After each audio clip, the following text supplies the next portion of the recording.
के military base अचानक बहुत ज्यादा एक्टिव हो गए हैं। जर्मनी की पूरी फौज हाई अलर्ट पर है। जर्मनी का एक एक अड्डा इस वक्त युद्ध के लिए तैयार किया जा रहा है, क्योंकि यूक्रेन का फ्रंट अब ना जेलेंस्की की बस की बात रही और ना ही डोनाल्ड ट्रंप की।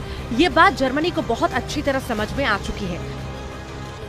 जर्मनी की संसद में सेना पर खर्च बढ़ाने के लिए ऐतिहासिक बिल पास हुआ है। अगले 10 सालों के लिए जर्मनी के बुनियादी ढांचे में नई जान फूंकने की कोशिश की जा रही है और इसमें सेना को ऐसा हाईटेक बनाया जा रहा है।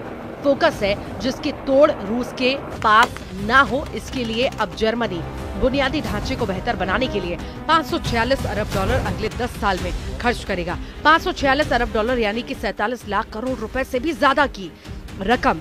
इसके साथ ही रक्षा पर खर्च को नाटो के स्टैंडर्ड यानी जीडीपी के 2% तक बढ़ाने की बात है। जर्मनी की अगली सरकार में संभावित साझेदार अब यूरोप को बचाने की कसम खा रहे हैं। वो डिफेंस पर होने वाले खर्च बढ़ाना चाहते हैं। इसके लिए नियमों में ढील देना चाहते हैं। जर्मनी के नए चांसलर बनने जा रहे फ्रेडरिक मर्ज और मौजूदा चांसलर ओलाफ शॉल्ज की पार्टी जर्मनी को यूरोप में एक नया दर्जा देना चाहते हैं, जो रूस को बड़ी टक्कर के तौर पर देखा जा रहा है। क्या ट्रंप और पुतिन की दोस्ती देखकर जर्मनी अब नाटो का नया बॉस बनना चाहता है? क्या अब जर्मनी संभालेगा यूक्रेन का मोर्चा ताकि पुतिन की सेना डोनबास से आगे न बढ़ पाए? उधर जर्मनी के चांसलर ओलाफ शॉल्ज ने कहा है कि यूक्रेन में युद्ध का पूरे यूरोप की सुरक्षा पर असर पड़ा है। यही वजह है कि हम अपनी रक्षा क्षमताओं में तेजी से और लगातार सुधार करना चाहते हैं। यूरोपीय संघ के सभी सदस्य ने अब पूरे यूरोप को दहशत में डाल दिया है। दहशत यानी डर, वहशत यानी पुतिन का गुस्सा, वहशत यानी नाटो के सबसे बड़े देश अमेरिका का रूस के सामने सरेंडर। सवाल है कि क्या पूरे यूरोप को लग रहा है कि ट्रंप ने पुतिन की युद्ध विराम वाली शर्तों को मानकर एक तरह से यूक्रेन के साथ पूरे यूरोप को संकट में डाल दिया है? क्या अमेरिका ने नाटो को बहुत बड़ा धोखा दिया और इस धोखे का सबसे बड़ा खामियाजा यूक्रेन नहीं बल्कि यूरोप उठाएगा? क्या इसीलिए नाटो ने अमेरिका की लीडरशिप खत्म होती हुई नजर आ रही है? क्या इसीलिए अब जर्मनी नाटो का नया बॉस बनना चाहता है, क्योंकि रूस के खिलाफ मोर्चे में एक नए लीडर की जरूरत है? पुतिन और ट्रंप की फोन पर बातचीत क्या हुई? 24 घंटे के अंदर जर्मनी में युद्ध की तैयारी को लेकर एक नया माहौल बन चुका है, क्योंकि खबर यह है कि पुतिन ने ट्रंप को फोन कॉल के लिए 1 घंटे तक इंतजार कराया। यानी पुतिन ने अपनी शर्तों पर ट्रंप से बात की। लिहाजा जो पुतिन चाहते थे ट्रंप वो करने को आराम से राजी हो गए। जर्मनी अब बहुत ज्यादा ताकतवर बनना चाहता है और इसकी चर्चा पूरे यूरोप में हो रही है। पुतिन भी इससे वाकिफ है कि उनको टक्कर देने के लिए नाटो का एक बड़ा देश अब अमेरिका की जगह लेना चाहता है। जर्मनी का त्रिशूल कितना खतरनाक है, क्या यह पुतिन को नुकसान पहुंचा सकता है? इसे समझने के लिए 3 तस्वीरें देखिए। एक तरफ जर्मनी का फाइटर जेट यूरो फाइटर है, जो खास रूस के सुखोई फाइटर को मार गिराने के लिए तैयार है। फिर जर्मनी का एयर डिफेंस सिस्टम IRST है, जो यूक्रेन को भी सप्लाई किया गया और इसने रूस के कई फाइटर जेट गिराए हैं। रूस की क्रूज मिसाइल भी इसकी शिकार बनी है। और तीसरे नंबर पर है जर्मनी का लेपर्ड टैंक। तेंदुए की फुर्ती वाला ये टैंक यूक्रेन को भी सप्लाई किया।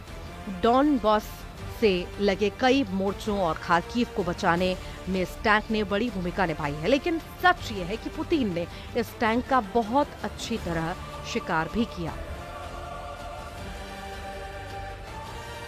मई 2024 में पुतिन ने इसका सबूत दिखाया था, जब मॉस्को में जर्मनी के लेपर्ड टैंक की लाश पूरी दुनिया को दिखाई दी। न सिर्फ लेपर्ड बल्कि पुतिन ने अमेरिका का टूटा फूटा एब्रम्स टैंक भी दिखाया, जिसे पुतिन के ड्रोन ने चलने लायक नहीं छोड़ा। यहाँ पर जर्मनी के कई और हथियार भी नुमाइश में शामिल किए गए, जो बता रहे थे कि पुतिन के फायर पावर के आगे नाटो के हथियार खिलौना साबित हुए हैं। मॉस्को में लगी इस नुमाइश ने नाटो का हौसला तोड़ने का काम बहुत अच्छी तरह किया। यूरोप के बड़े बड़े देश जैसे ब्रिटेन, जर्मनी, फ्रांस और इटली भले ही इन तस्वीरों को नजरअंदाज करें, लेकिन पुतिन बार बार यह एहसास दिलाते रहे हैं कि उनकी टक्कर में कोई नहीं है, फिर चाहे वो जेलेंस्की हो या जेलेंस्की के चाहने वाले। ये टैंक यूक्रेन युद्ध में कब्जे में लिया गया। इसे चला रहा चालक दल इसे छोड़कर भाग गया था, क्योंकि रूस के एक ड्रोन ने जब इस पर हमला किया तो इसका पूरा सिस्टम खराब हो गया था। पुतिन पहले ही बता चुके हैं कि उनकी लड़ाई यूक्रेन से ज्यादा नाटो की सेनाओं से है, जो इस वक्त जेलेंस्की के युद्ध को तेज करने के लिए यूक्रेन में मौजूद है। ये बात पुतिन बहुत अच्छी तरह जानते हैं कि अब इसकी लीडरशिप अमेरिका से हटकर दूसरे देशों के पास जा सकती है, क्योंकि अब यूक्रेन में लड़ना आसान नहीं है और बिना ट्रंप के यूरोप को बचाना मुश्किल होना तय है। इसीलिए जर्मनी की सेनाएं एक्टिव मोड में हैं और वो पुतिन को डराने का कोई मौका नहीं छोड़ना चाहती। जर्मनी ने अपनी सेना की तादाद भी बढ़ाने की तैयारी कर ली है। जर्मनी में भी आम आदमी को मिलिट्री ट्रेनिंग दी जा रही है। अभी जर्मनी के पास 1,80,000 सैनिक हैं। 2031 तक वो ये तादाद 2 लाख से ज्यादा करना चाहता है, जबकि रिजर्व सैनिकों की तादाद भी 60,000 से बढ़ाकर 2 लाख करने की तैयारी है। जेलेंस्की को बचाने के साथ साथ खुद को बचाने वाला यूरोप का इरादा मजबूत है। इटली के प्रधानमंत्री जॉर्जिया मेलोनी ने तो यहां तक कह दिया कि नेटो के आर्टिकल 5 में बदलाव किया जाए। नेटो के अनुच्छेद 5 में कहा गया है कि किसी सदस्य देश पर अगर हमला होता है तो वो नाटो के सभी सदस्य देशों पर हमला माना जाएगा। ऐसी हालत में सभी सदस्य देश एकजुट होकर दुश्मन देश पर सैन्य कार्रवाई करेंगे। मेलोनी चाहती है कि इस आर्टिकल में संशोधन करके यूक्रेन को भी शामिल कर लेना चाहिए। उधर इटली की पीएम जॉर्जिया मेलोनी ने कहा है कि ये काफी असरदार होगा। ये नाटो में शामिल होने से अलग है, लेकिन इसका मतलब है कि यूक्रेन को नाटो देशों के समान सुरक्षा मिलना। मुझे लगता है कि ये स्थिर, स्थायी और प्रभावी सुरक्षा की गारंटी होगी। ये निश्चित रूप से उन प्रस्तावों में से एक है जिसे हमने टेबल पर रखा है।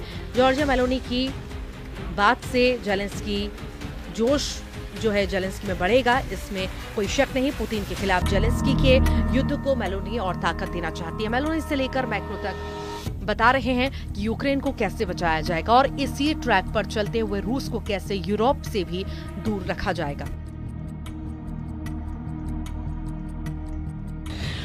मैक्रो ने अपनी वो परमाणु छतरी खोल दी है जो पूरे यूरोप को एटम बम वाले हमले से बचा सकती है। यूक्रेन भी, ब्रिटेन भी, इटली भी, जर्मनी भी, यूरोप का कोना कोना इस छतरी के नीचे आकर पुतिन के परमाणु गुस्से से बचना चाहता है। परमाणु छतरी यानी रूस की मिसाइलों के खिलाफ काउंटर अटैक की गारंटी, जो अमेरिका के बाद फ्रांस और ब्रिटेन की ही दे सकता है, क्योंकि यूरोप में इन्हीं दोनों के पास परमाणु हथियार हैं। फ्रांस ने अपनी एयरफोर्स की रेंज में भी दिखा दी है। दक्षिण अमेरिका के फ्रेंच गुयाना में जब एरियान 6 रॉकेट लॉन्च किया गया तो उस लॉन्चिंग का वीडियो फ्रांस के राफेल विमानों ने बनाया। एरियान 6 से फ्रांस की एक मिलिट्री सैटेलाइट लॉन्च की गई है। तब पूरी तरह से रूस के कब्जे में है। अमेरिका से मिले हाइमार्स रॉकेट और पैट्रियट मिसाइल सिस्टम दोनों ने रूस को कीव और खार्किव से दूर रखा है। तो वहीं एब्रम्स टैंक से लेकर F-16 फाइटर जेट भी अमेरिका के दखल पर यूक्रेन तक पहुंचे। हालांकि पुतिन ने इन दोनों हथियारों को नाक रगड़ने पर मजबूर कर दिया है। अब जर्मनी और फ्रांस एक्टिव हुए हैं। सवाल है कि इन दोनों नेटो देश का आक्रामक रुख पुतिन के गुस्से को दबा पाएगा या नहीं।